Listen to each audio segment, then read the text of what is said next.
আমার এই ভিডিও যখন দেখবেন তখন বাংলাদেশের রাজনীতি অনেক আগায় গেছে, অনেক কিছু ঘটে গেছে। যাই হোক, আমি তো আগে ভিডিও রেকর্ড করি, তাও আমি একটু পিছে গিয়া তারেক রহমানের দেশে ফেরার বিষয়টা নিয়ে আলাপ করতে চাই, কারণ বিষয়টা গুরুত্বপূর্ণ। তারেক রহমান তো দেশে ফিরেছেন, বিএনপি খুশি, তার সাথে বেশি খুশি ইন্ডিয়া। আমি মেনে মেনে করছি না। ইন্ডিয়া টুডে একটা বিশাল ফিচার ছাপিছে, দেখেন কেন তারেক রহমানের দেশে ফিরা ইন্ডিয়ার জন্য খুশির খবর। তারাই লিখেছে, Khaleda জিয়া's son in Bangladesh after 17 years. Why it's good news for India? কেন এটা ইন্ডিয়ার জন্য ভালো খবর, সুসংবাদ। ওরে বাবা, কি খুশি ইন্ডিয়া। কিন্তু তারেক রহমানের দেশে ফিরে নিয়ে কি কি বার্তা আপনি পেলেন, সেটা আমরা মোটামুটি তিনটা দিক থেকে বিচার করব। এক নাম্বার, উনি কেমনে ফিরলেন, উনার ফেরার ঘটনায় কে কি রোল প্লে করলো। দুই নাম্বার হইতেছে উনি কি বললেন, কেমনে বললেন। তিন নাম্বার হইতেছে উনার ফেরার ঘটনা নিয়ে গণমানুষের মধ্যে কি প্রতিক্রিয়া, এবং বাঙ্গু এলিট এস্টাবলিশমেন্ট এবং আওয়ামী লীগের মধ্যে কি প্রতিক্রিয়া। এই তিনটা দিক থেকে দেখলে আপনি বুঝতে পারবেন তারেক রহমানের দেশে ফেরাটা বাংলাদেশের জন্য কি মিন করে, এটার অর্থটা কি। তার আগে ওই পায়েসের উপরে যেমন কিসমিস থাকে না, উনকার দুটা কিসমিস দিয়ে দিই পায়েসের উপরে। না দেখেনি বিএনপি কইছে তারা 300 ফিটে যে বর্জ্য তৈরি করেছে তাও প্রসারণ করে, মার্শাল্লাহ। এই যে দেখেন, তারপরে ছবিও দিছে আগে এবং পরে, ওরে বাবা। তারপরে বিএনপির পাঁচাচাটা এডিটে সাহেব, পাঁচাচাটা কওয়া যাবি না, হ্যাঁ সে কি আপনি চান না আমি মুখ খারাপ করি? আচ্ছা তাইলে ধরি পাঁচাটা হয়েছে, তবে হোগা চাটাটা কিন্তু খারাপ না। যাই হোক, আপনি পছন্দ করলেন না, আপনার একটা কথা রাখা লাগে। তো পাও চাটার একটা ছবি দেবেন না, তাই বলে ভালো হয়েছে, ভালো হয়েছে না? তো জুতার সাইজ কলে ভালো, মাশাআল্লাহ, অনেকে সেট পারবি, জায়গা আছে অনেক সামনে, ইনকে করে। তো তারেক রহমানের ইনকে একটা জুতা কিনে দিয়ে বিএনপি কইছে পরিষ্কার করিছে, আর 15 লোক কইতেছে আম্বা। ওরা ওই একই কথা। গণসংবর্ধনার পর 300 ফিট সড়কের বর্জ্য অপসারণ করলো ঢাকা উত্তর বিএনপি। তো আসেন না, বিএনপির ওটা তো ছবি দেখলেন, স্টিল ছবি, একটা ভিডিও দেখেন, বিএনপির কর্মীরা পরিষ্কার করছে, ভালো লাগবে না? দেখেন ২৬ তারিখ সকালে ৩০০ ফিট এলাকায় গিয়ে দেখা যায় জমে থাকা ময়লার স্তূপ পরিষ্কার করছেন ঢাকা উত্তর সিটি কর্পোরেশনের পরিচ্ছন্নতা কর্মীরা। বিএনপির অফিসিয়াল পেজ থেকে দাবি করা হয়েছে ময়লা পরিষ্কার করছে, সমস্ত ময়লা পরিষ্কার করছে বিএনপি, কিন্তু আসলে না, কথাটি মিথ্যা। পুরো অংশের অধিকাংশ অর্থাৎ 90% বর্জ্য ময়লা পরিষ্কার করেছে ঢাকা উত্তর সিটি কর্পোরেশন। দেখেছেন কারা করিচ্ছে পরিষ্কার? 148 টন বর্জ্য পরিষ্কার করছে সিটি কর্পোরেশন। কেমন ধাপ্পা দেয় দেখেন। একটা জিনিস দেখবেন, আর একটা কিসমিস, পায়েসের উপরে কিসমিস, পায়েসের উপরে একটা কিসমিস দেওয়ার ছবি দেখার, এটা মিষ্টি দেখে এটা মনটা ভালো হবি। একটা জিনিস দেখেন, মিটিং শুরুর আগে স্টেজের সামনে বোতল ছুঁড়া T20 খেলিচ্ছে, দেখেছেন? কেউ থামাইতে পারতেছে না, পারলে নেতাদের মারে। বড় দল হয়ে করবে কি ওরা? নিজের দলে তো কোনো শৃঙ্খলা নাই, রাষ্ট্র চালাইবে, মিটিং সামলাইতে পারে না, তা আবার নিজের দলের মিটিং, তার নিজের দলের কর্মী তাদের। তো যাই হোক, আলোচনায় আসি। প্রথম পয়েন্ট, তারেক রহমান ফেরার ঘটনায় কে কি রোল প্লে করলো। তারেক রহমানের মূল সিকিউরিটি দিল কে, বলেন তো? কে দিল? এটাই হইতেছে কে কি রোল প্লে করলো। এটা একটা বিশাল বার্তা আছে বলে। সেনাবাহিনী, কোন স্পেশাল ফোর্স না, র্যাব না, পুলিশ না, এসএসএফ না, পুরা দস্তর সেনাবাহিনী। এই জায়গাটা খেয়াল করবেন। স্বরাষ্ট্র মন্ত্রণালয়ের নিরাপত্তা ব্রিফিং আপনি পাবেন সব জায়গায়, কয়া হয়েছে এটা সিভিল ফোর্স করবে, কোথাও সেনাবাহিনী মোতায়েন করা হবে বলা হয়নি। এটার দায়িত্ব ছিল ডিএমপির। দেখেন ডিএমপির ব্রিফিং দেখেন, 2000 পুলিশ সদস্য মোতায়েন থাকার কথা ছিল। পুলিশ দেখেছেন অল্প কিছু দেখতে পারেন, দেখেন নাই, মূলত চারিদিকে ঝাঁকে ঝাঁকে আর্মি। দেখেন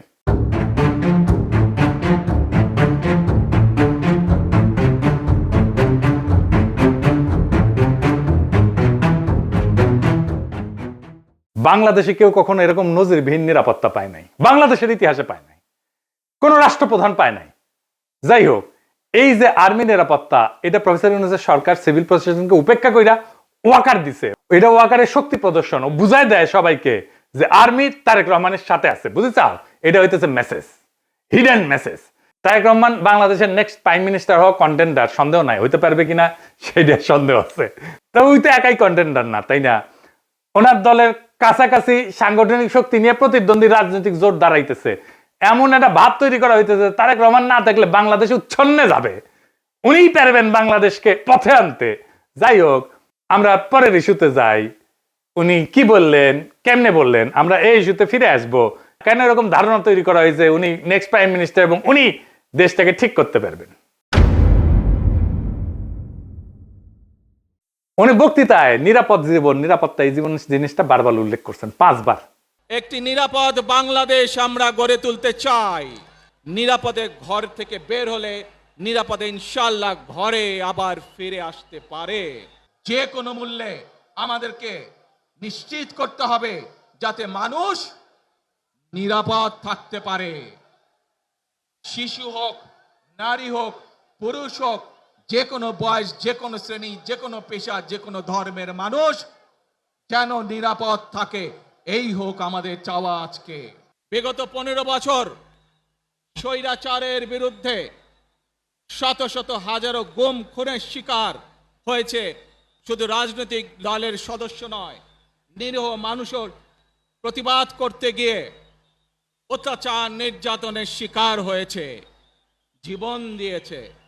আবারও সকলকে যে কোনো মূল্যে দেশে শান্তি শৃঙ্খলা রক্ষার আহ্বান জানিয়ে যে কোনো বিশৃঙ্খলাকে পরিহার করে ধৈর্যের সাথে মোকাবেলা করার আহ্বান জানিয়ে আমার বক্তব্য শেষ করছি। এটা কোনো দুর্ঘটনাবশত কাকতালীয় ঘটনা না, এই বারবার ফিরে আসা, এইটা সেন্ট্রাল থিমেটিক অ্যাঙ্কর তার বক্তৃতার। পুরা বক্তৃতায় ছড়ায় থাকা কোর মেসেজ। এটা শুধু একটা কথার কথা না, পুরা বক্তৃতার একটা নৈতিক ফ্রেম এই নিরাপত্তা, মানুষের নিরাপত্তা। ভাষণের প্রধান নরমাটিভ ক্লেম মানুষ যেন নিরাপদ থাকে।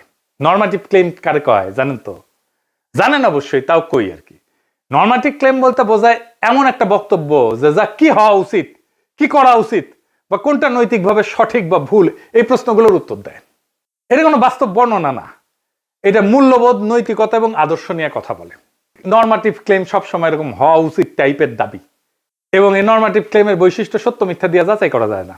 এটা নৈতিক, রাজনৈতিক বা সামাজিক মূল্যবোধ প্রকাশ করে। এইগুলো নীতি নির্ধারণে ব্যবহার করা হয়। এই শব্দটা উচিত, দরকার, ন্যায়সঙ্গত, অন্যায়, ভালো, মন্দ, এগুলো হইতেছে নরমাটিভ ক্লেম। যেমন ধরেন, আমি যদি বলি রাষ্ট্রের দায়িত্ব নাগরিকদের নিরাপত্তা নিশ্চিত করা, এটা নরমাটিভ ক্লেম, বুঝাও। তারপরে ধরেন গুম খুনের বিচার হওয়া উচিত, এটা নরমাটিভ ক্লেম। সব মানুষের সমান অধিকার থাকা দরকার, এটা নরমাটিভ ক্লেম। কি হওয়া উচিত এটা বলতেছে। আবার দেখেন, এই নিরাপত্তা ইস্যুটাই আওয়ামী লেসপেন্সার নবনীতা কথাটাকে দইরা পারলে তারেক রহমান জিন্দাবাদ দেওয়া সিক্কুর দেওয়া ওঠে। দেখে যাও এত আরাম পেয়েছে কেন এই কথায়, পার বাকশালীরা কেন ফাল পারিচ্ছে জানেন?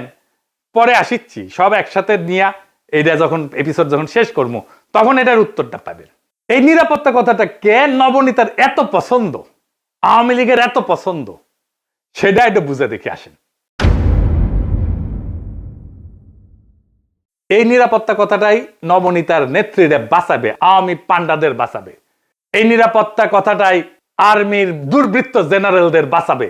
উনি গুমের কথা বলছেন, কিন্তু কে করছে, কারা করছে সেটা বলেন নাই। তাদের বিচারের কথা বলেন নাই, 2024-এর শহীদের কথা বলেন নাই, এমনকি আবু সাইদ মুগ্ধর কথা বলেন নাই। উনি নিরাপত্তা সবার উপরে রাখছেন, শহীদদের উপরে রাখছেন। উনি হাসিনাকে ফ্যাসিস্ট পর্যন্ত বলেন নাই, স্বৈরাচার বলছেন। বিগত 15 বছর স্বৈরাচারের বিরুদ্ধে শত শত হাজারো গুম খুনের শিকার হয়েছে শুধু রাজনৈতিক দলের সদস্য নয়, নিরীহ মানুষের প্রতিবাদ করতে গিয়ে অত্যাচার নির্যাতনের শিকার হয়েছে, জীবন দিয়েছে। আমাদের সমাজের প্রথম রাজনৈতিক কর্তব্যটা কি এখন? দুইটা জিনিস তো। একটা হাসিনার অপরাধের বিচার, হাসিনার প্রশাসনের অপরাধের বিচার। নাম্বার 2 রাষ্ট্রের সংস্কার, তাই তো? আর তো কিছু না। কিন্তু উনি দুইটার কোনোটাও টাচ করলেন না। উনি নিরাপত্তা, মানুষের নিরাপদ জীবন দিয়ে ন্যায় বিচার, সংস্কার সবকিছু উড়াই দিলেন। তো তাইলে এই ভাষণ আমাদেরকে কোথায় নিয়ে যাচ্ছে? আমাদের এখন একটা সোজা প্রশ্ন তুলতে হবে যে রাজনৈতিক ভাষণের নিরাপত্তা যখন প্রধান ফ্রেম হয়ে ওঠে তখন ন্যায় বিচার কোথায় যায়, সংস্কার কোথায় যায়?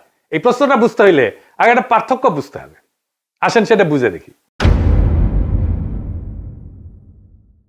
ন্যায় বিচার ফ্রেম ন্যায় বিচারের প্রশ্ন তোলে, কে অপরাধ করছে, কার দায়, কার শাস্তি, কি শাস্তি, কোন আদালতে, এইগুলো কেন্দ্রে থাকে, মানে অ্যাকাউন্টেবিলিটি। আর নিরাপত্তা ফ্রেমে এটাতে কি থাকে? এইদিকে লেখেন, মানুষ যেন ভয় না পায়, সংঘাত না হোক, আর কোনো ঝামেলা না হোক, স্থিতিশীলতা আসুক, সবাই নিরাপদ থাকুক, এটার কেন্দ্রে থাকে স্ট্যাবিলিটি। এই তারেক রহমানের বক্তৃতায় নিরাপত্তা ফ্রেমটা ন্যায় বিচার ফ্রেমের উপরে বসানো হয়েছে, সবার উপরে। কিভাবে? গুম খুন বলা হয়েছে, কিন্তু বলা হয়নি কে করছে, কোন বাহিনী করছে, কিভাবে বিচার হবে, কিন্তু বলা হচ্ছে যে কোনো মূল্যে যেন মানুষ নিরাপদ থাকে। এই এক লাইনে যেটা ঘটে যায় সেটা অতীতের সমস্ত অপরাধ ভবিষ্যতে স্থিতিশীলতা দিয়ে ঢাইকা দেওয়া হয়। বিচারের বদলে স্ট্যাবিলিটি, জাস্টিসের বদলে শান্তি, এটাই জাস্টিস, ন্যায় বিচার, বিচারকে ডিনাই করার কৌশল। বিচার সংস্কার এটা যদি কেন্দ্রীয় কথা হইতো, তাইলে বিচার, দায়, ট্রাইব্যুনাল, সংস্কার এগুলোই মূল বক্তব্যের বিষয় হতো, বারে বারে আসতো। কিন্তু এখানে আসছে মানুষ যেন নিরাপদ থাকে, মানে ন্যায় বিচার পরে, নিরাপত্তা আগে।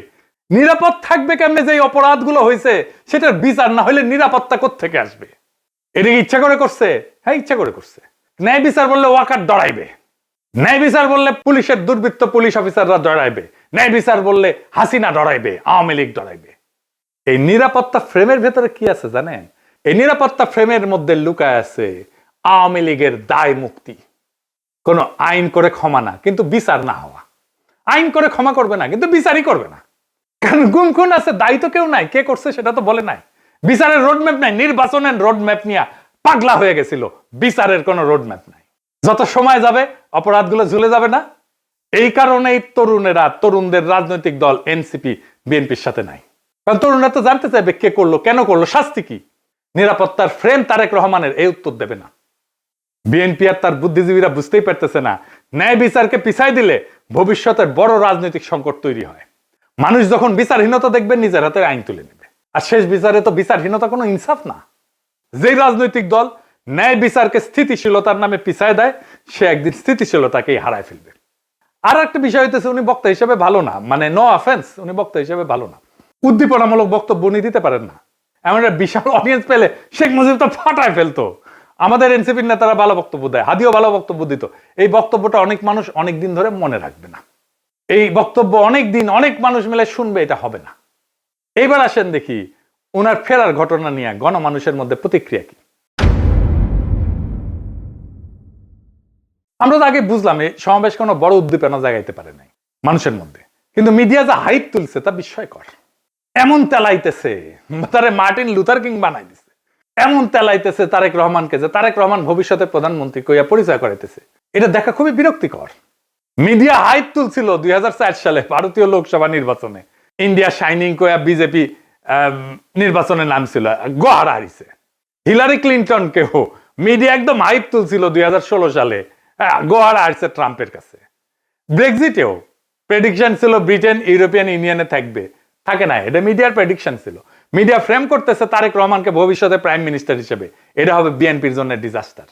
ঐতিহাসিকভাবে প্রমাণিত যে জনগণ মিডিয়ার ভুল বা বায়াস প্রেডিকশনকে কেবল ভুল হিসাবে পাঠ করে না, তারা এটাকে ম্যানিপুলেশনের চেষ্টা হিসেবে বোঝে। 2016 সালের নির্বাচনের পরে পিউ রিসার্চ সেন্টার ধারাবাহিক জরিপ করছিল, এখানে বলতেছিল যে মিডিয়া ট্রাস্ট কনজারভেটিভদের মধ্যে এইটা ইতিহাসের সবচেয়ে নিচে নামে আসছে। মিডিয়ার ট্রাস্ট, মিডিয়ার বিশ্বাস। এবং অনেক তথ্যদাতা সরাসরি বলছে যে মিডিয়া আমাদেরকে বলার চেষ্টা করছে যেটা হবে, এবং তারা ভুল বলছে। এটাকে এজেন্ডা সেটিং হিসেবে মানুষ দেখে, মিডিয়া কভারেজ হিসেবে দেখে না।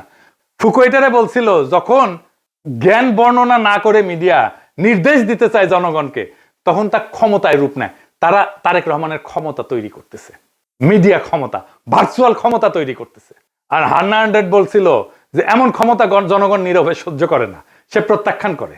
তাই বহু নির্বাচনে আমরা দেখি জনগণ ব্যালট ব্যবহার করে কেবল কোন প্রার্থীর বিরুদ্ধে না, ভবিষ্যতে আগেই লিখে রাখা মিডিয়া ন্যারেটিভের বিরুদ্ধে প্রতিশোধ নেয়।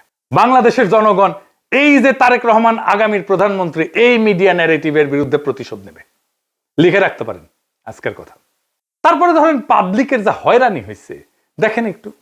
দেখেন কি পরিমাণ লোক এয়ারপোর্ট থেকে সবাই লাগেজ মাথায় করে কিন্তু বের হচ্ছে। দেখেন, আপনারা দেখলে অবাক হয়ে যাবেন যে শত শত না হাজার হাজার লোক আটকে পড়েছিল, যারা প্রবাস থেকে বাংলাদেশে আজকে আসছে বা কালকে রাত্রে যারা আসছে বের হয়ে যেতে পারছে, আজকে যারা আসছে সহজে কিন্তু সকালবেলা বের হতে পারে নাই। এখন তারেক রহমান সাহেব বের হয়ে গেছে, সবাইকে বের হওয়ার ব্যবস্থা করছে এবং সবাই বের হয়ে যাচ্ছে। আর একটা হয়রানি দেখেন পাবলিক কি করছে।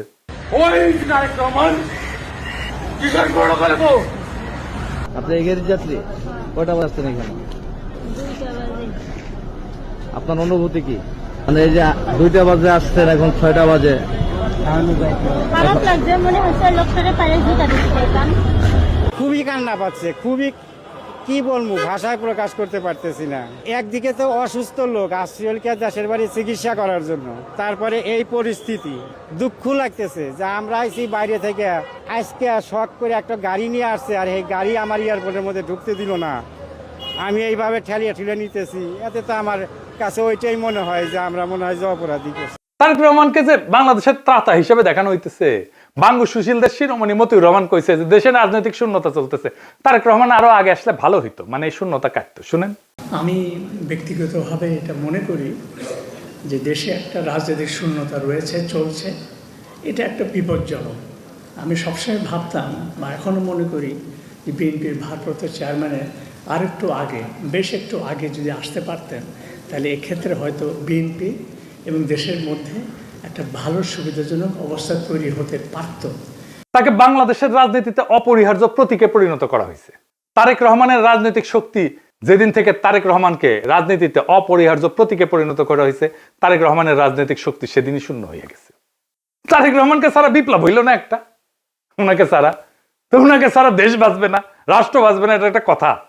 জনগণের কোনো এজেন্সি নাই, যে নেতাকে অপরিহার্য বানানো হয় সে আর কোনো রাজনৈতিক অ্যাক্টর থাকে না, সে পরিণত হয় একটা স্থির মূর্তিতে যাকে সবাই রক্ষা করে কিন্তু কেউ চালাইতে চায় না। কারণ রাজনৈতিক অ্যাক্টর হওয়ার মানে হইল সিদ্ধান্ত নেওয়া, আর অপরিহার্য হওয়ার মানে হইল সিদ্ধান্ত এড়ায় যাওয়া। সিদ্ধান্ত মানেই ঝুঁকি, আর ঝুঁকি মানেই প্রতীকের ক্ষয়। তাই সেই নেতার চারপাশে এমন এক সুরক্ষা বলয় তৈরি করা হয় যেখানে প্রত্যেকটা সম্ভাব্য সিদ্ধান্ত আগে আটকায় যায়। সে কথা বলে সাবধানে, নড়ে অনুমতি নিয়া, কার্যত উন্নতের সিদ্ধান্তের বাহক হইয়া ওঠে। আর সে ব্যর্থতার দায় নিতে পারে না, কারণ দায় নেওয়া মানেই তো মানুষের কাতারে নামায় না, সেই প্রতীক ভেঙে যাওয়া, যে অপরিহার্য ফ্রেম তৈরি করা হয়েছে, এই ন্যারেটিভ ভেঙে যায়। ফলে রাজনীতি ব্যক্তির হাত ধরে আগায় না, ওই ব্যক্তিকে ঘিরে জমে থাকে, জমাট হইয়া থাকে। তারেক রহমান কোনো সিদ্ধান্ত নিতে পারতেছে না, আমি দেখাই দেবো সিদ্ধান্ত নিতে পারতেছে না, ওটা আমি দেখাই দেবো এই কয়েকদিনের মধ্যেই। এই অবস্থায় নেতার উপস্থিতি শক্তির চিহ্ন না, বরং স্থবিরতার প্রমাণ। অপরিহার্য নেতা মানে শক্তিশালী নেতা না, অপরিহার্য নেতা মানে এমন একজন যাকে ব্যবহার করা যায় না, শুধু পাহারা দেওয়া যায়। তাই দেখতেছেন না, খালি পাহারা আর পাহারা, নজিরবিহীন পাহারা। এত পাহারা বাংলাদেশের ইতিহাসে কেউ পায় নাই। উনি কিচ্ছু করতে পারবেন না, রাজনীতি তো দূর কি বাদ, কিছুই করতে পারবেন না। আর বড় দল কিন্তু চিপসের প্যাকেটের মতো বেশিরভাগই বাতাস, মিচিয়ানা চিপস। দলের প্রধান নেতা আসবে, মির্জা ফখরুল বলল তারেক রহমান যেদিন আসবে সেদিন দেশ যেন কাঁপে ওঠে, কাঁপুনি দেবে। আমি আপনাদেরকে জানাতে চাই, নেতা যেদিন আমাদের আসবেন, যেদিন বাংলাদেশে পা দেবেন, সেদিন যেন সমগ্র বাংলাদেশ কেঁপে উঠে। বন্ধুগণ, এই কাপাকাপি করতে গিয়া একটা প্রোগ্রাম নিছে, পঙ্গু হাসপাতালে আহত জুলাই যোদ্ধাদের দেখতে যাবে তারেক রহমান। আসার পরে দেখা গেল পঙ্গু হাসপাতালে জুলাই যোদ্ধা নাই, একজনও নাই। এটা কারোই মাথায় আসেনি, তারেক রহমানেরও মাথায় আসেনি যে ওখানে আসলে কেউ আছে। 3টা না 4টা প্রোগ্রাম তো কয়দিনে, তাই না? এতদিন ধরে প্রস্তুতি নিচ্ছে। আচ্ছা, জুলাই যোদ্ধা কে কে আছে? উনি গেলে কোন ওয়ার্ডে যাবেন, কার সাথে দেখা করবেন, কি নিয়ে যাবেন, কোনো পরিকল্পনা নাই। এই হইতেছে রাষ্ট্র ক্ষমতায় যাবে যে দল, সেই দশের প্ল্যানিং দেখেন। রাজনীতি আগাইলো, ওনারা তো কাঁপাইতে চাইতেছেন, রাজনীতি করতে চাইতেছেন না, স্পেকটাকাল দেখাইতে চাইতেছেন। পলিটিক্যাল লিডারের স্পেকটাকাল হইতেছে তার বক্তৃতা, তার রাজনীতি। কত লোক দেখতে আসছে জনসভায়, কত লোক হাজির হয়েছে, এটা স্পেকটাকাল না। কাঁপায় দিছে কিনা, এটা পলিটিক্যাল স্পেকটাকাল না। আর পাবলিক সাফারিংস, এইটার জন্য কি পাবলিক সাফারিংস হয়েছে? তাহলে ফাইনালি ওনার যে এই হোম কামিং, দেশে ফিরে আসা, এর পিছনে আসলে কি? এইটা হইতেছে এক ত্রিভুজ প্রেমের লম্বা কাহিনী। ত্রিভুজ প্রেম করলে এটা ঠিক জমে না, অন্য কিছু কইলে ভালো হইতো, আর একটু দুষ্টু কথা কইলে ভালো হইতো, আমি আর কইব না ওইটা। তো যাই হোক, বুঝাই দিয়েছেন কি কইতে চাইতেছি আর কি, বুঝছাও তো। মানে ত্রিভুজ প্রেমে তো একজনের ছেঁকা খাইতে হয়, এটি না, এটি 3জনই মজা পায় আর কি, বুঝছাও। তো যাই হোক, তো এই ত্রিভুজ প্রেমের 3 অ্যাক্টর হইতেছে ওয়াকার, এডিটর সাহেব, এটা ত্রিভুজ আকার, এটা ওয়াকার একদিকে বিএনপি আর ইন্ডিয়া। ওয়াকার আর দুর্বৃত্ত জেনারেলের লাগবে গুমের বিচার থেকে বাঁচা, ইন্ডিয়ার লাগবে আগের জমিদারি ফিরে পাওয়া, আর বিএনপির লাগবে ক্ষমতা। এই 3 শক্তি এক হইছে, একজনকে আর একজনের লাগবে। ওয়াকারের বিএনপি আর ইন্ডিয়াকে লাগবে, বিএনপির ওয়াকার আর ইন্ডিয়াকে লাগবে, আর ইন্ডিয়ার ওয়াকার আর বিএনপিকে লাগবে। কি মজা! এইটাই হইতেছে বন্দোবস্ত, এদের মধ্যে বন্দোবস্ত হয়ে গেছে। ইন্ডিয়া আনন্দবাজারে রিপোর্ট করে ইঙ্গিত দিছে আমরা আছি তারেক রহমানের সাথে, ওয়াকার শক্তি দিয়ে ইঙ্গিত দিছে আমরা আছি তারেক রহমানের সাথে, তারেক রহমান বক্তৃতা দিয়ে ইঙ্গিত দিছে আমরা আছি তোমাদের সাথে। শান্তি আর শান্তি, নিরাপত্তা, এর বাইরে আর কিছু হবে না। গুমের বিচার হবে না, সংস্কার হবে না, কিসের ভাল। আর আওয়ামী লীগ নমনেতাদের দিয়ে বার্তা দিছে। শুধু তাই না, এই যে দেখেন আশরাফুল আলম খোকন, হাসিনার পিএস, কি বলে দেখছেন? তারা বলে তারা বিএনপির পাশে দাঁড়াইছে। আবার দেখেন আরেকজন, দেখেন আওয়ামী লীগ, তার প্রোফাইল পিকচার দেখেছেন? হ্যাঁ, সঞ্জিদা খাতুনের ছবি দিছে, তা সেরা ছবিটা দিছে, দুঃখ ভাব একটু, বুঝছাও তো। ওই কয় যে গরু দুধ দেয় তার নাকি লাথি খাওয়া যায়, মানে বিএনপি দুধ দিচ্ছে এখন। বিএনপির আবার দুধও আছে। না আছে তো, না আছে আছে, সত্যি আছে, আমি মিছা কথা কইতেছি না, আমি দুষ্টামি করিছি না। বিএনপির দুধু আছে, আসলেই আছে। এই যে দেখেন বিএনপির দুধু, দেখিস বিএনপির দুধু আছে। তো বিএনপির দুধু দিয়ে দিছে আওয়ামী লীগকে।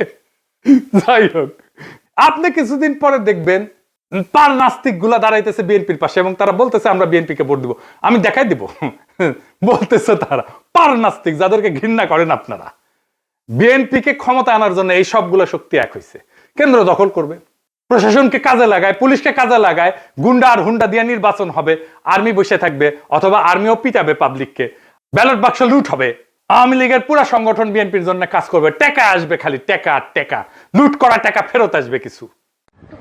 নির্বাচন প্রচারণার জন্য এই 4 বান্ডেল দিলাম ব্যানার পিস্টন করার জন্য, আর এটি লাগাইবা শুধু মোটরসাইকেল বহরের জন্য। মোটরসাইকেল নিয়ে আসবা 7টা, ঠিক আছে, দেখে নিয়ে আসবা। আর এটি রাখো শুধু নির্বাচনের দিন চা সিগারেট খাওয়াইবা মানুষকে। আর এই 7-8 বান্ডেল যেটি আছে, সকালবেলা সীসা খাইবা, হ্যাঁ সীসা খাইবা বৈশা। আমি পাস করবো না, সমস্যা নেই। সেই টাকা বিএনপি নির্বাচনের জন্য কাজে লাগবে। এই জন্য খোদা বক্সকে সরাই দিছে প্রফেসর ইউনূসের সরকার। প্রশাসন, পুলিশ, জেনারেলরা মাথায় রাখেন, এই নির্বাচন আমাদের আজাদির নির্বাচন। সংসদের কাজ রাষ্ট্রে ইনসাফ কায়েম করা। আমার আগের ভিডিওটা দেখে নিয়েন, বিস্তারিত আলাপ করছি কিভাবে সংসদ আইন তৈরির মাধ্যমে সমাজের মাঝে থাকা ইনসাফের ধারণা রাষ্ট্রের আইনের মধ্যে ঢুকে দেয়। রাষ্ট্রকে ইনসাফমুখী করে তোলে সংসদ। এই ইনসাফের রাষ্ট্রই আমাদের আজাদির দিকে নিয়ে যায়। আমাদের প্রত্যেকটা ভোটকে আমাদের মাঠে রক্ষা করতে হবে। প্রশাসন যদি গণরায়কে ছিনায় নিতে চায়, তাহলে ভোট ডাকাতদের এইবার বিতাড়িত করব বাংলাদেশ থেকে। আর এইবার প্রশাসনের, পুলিশের কাউরে যদি পক্ষপাত করতে দেখা যায়, কোনো মাপ কিন্তু নাই। আগামী সরকার বিএনপির হবে না, প্রফেসর ইউনূসের সরকারের মতো ধ্বজভঙ্গ সরকারও হবে না। তাই খুব খেয়াল, ভোট রক্ষার লড়াইয়ের জন্য তৈরি হন। এইবার ভোট দিলেই হবে না, কেন্দ্র পাহারা দিতে হবে, প্রত্যেকটা ভোটকে আমাদের রক্ষা করতে হবে। আর এক নতুন ভোট আনার লড়াইয়ের জন্য তৈরি হন। ইনকিলাব জিন্দাবাদ।